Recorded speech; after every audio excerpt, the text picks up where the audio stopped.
Back to March Madness now, and it's been a busy first week of the NCAA tournament, I'd say so. For both the men and the women, brackets will be put to the test as more games get underway today. And joining us now to break it all down is ESPN's Andraya Carter. Andraya, I know you had a late night, you got an early morning, and we're just getting started here. So let's jump right into that big upset overnight and the coaching showdown. Number 2 St. John's knocked out of the tournament by number 10 Arkansas. Tell us all about it.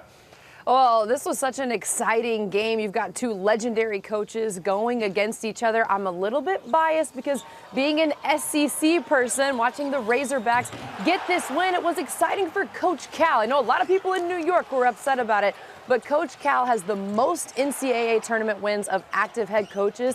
And this is an Arkansas team that struggled throughout the season. At one point, they lost 5 games in a row. At one point, they lost 9 out of 13 games, but they were close. So watching this Arkansas Razorbacks team put the pieces together to get that upset win, that's what March Madness is all about. Well, Witt had St. John's going all the way, so that was one of the games that busted his bracket. Andrea, the first round of the women's tournament was a scoring clinic. 6 teams scoring over 100 points. Which ones were a standout to you? Well, first of all, we love big-time buckets, and we love high-scoring games, especially on the women's side. But for me, the UConn Huskies stood out. And the reason why, because UConn put up over 100 points, but their superstar and the projected #1 pick in the WNBA draft, Paige Beckers, she only scored 11 points. All of her teammates stepped up and dominated around her to get this big win. Sarah Strong just had that last play. She's a freshman. She put up 20 points in her first NCAA tournament.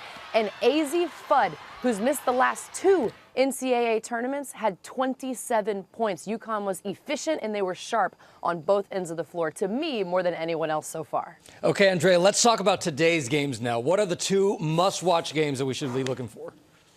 So many great games to watch. I'm going to go on the men's side with UConn against Florida. Florida is a #1 seed. UConn, the reigning back-to-back national champion. So I'm going with that matchup. Florida's got a lot of dynamic guards. They are so much fun to watch. But UConn, they've been there before. The past 2 seasons, they know what it takes to win. So that game is going to be a good one for sure. And then on the women's side, I'm looking at South Carolina and Indiana. South Carolina, just like UConn, the reigning national champions from last season. Dawn Staley has herself a squad with so much depth and so much talent. Their most points come off of their bench, but Indiana played South Carolina in the tournament last year. South Carolina had a 22-point lead, and Indiana cut it to 2 with a minute left in the 4th quarter. So South Carolina blew a big lead against the Hoosiers. That's given the Hoosiers some hope coming into this game. We'll see how they take care of it. Andrea, we have a little bit of time left. Who do you have going all the way for both the men and the women?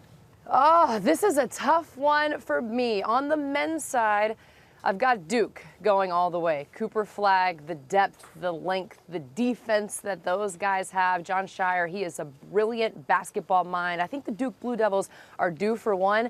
And on the women's side, I do have the UConn Huskies. A lot of my colleagues are going with the Gamecocks. It's really hard to go against Dawn Staley, but I think this UConn squad, Paige Beckers, I see a lot in this team and the depth that they have. They've got a lot of health back this year that they haven't had in the past. So I'm going Duke and I'm going UConn, but we'll see. You know, next time I'm going to talk to you before I fill out my bracket. That, right? I think I'll do much better next time. Call me anytime. Call me anytime. You're the best, Andrea. Andrea, we love having you here. Thank you so much. We appreciate it. Thank you.